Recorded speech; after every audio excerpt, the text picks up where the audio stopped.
Doctor سوئی تھے، یہ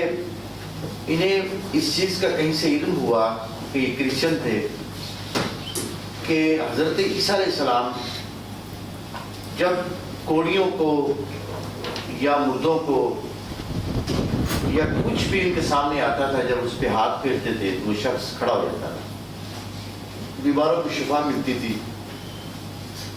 کسی بھی قسم کے بیمار ان کے پاس آتے تھے، جیسے ہی وہ اپنا ہاتھ ان کے اوپر رکھتے تھے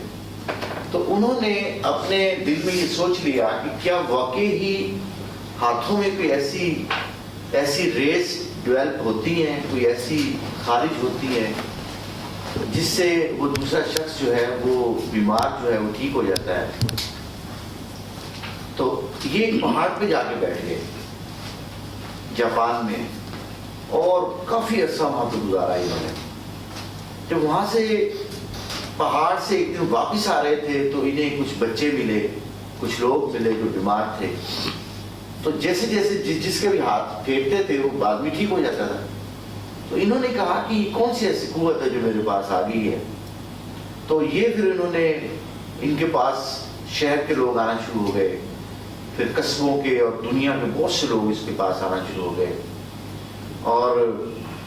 شفا یاب ہوتے رہے۔ پھر یہ یورپ میں چلا گیا یہ جو علم تھا،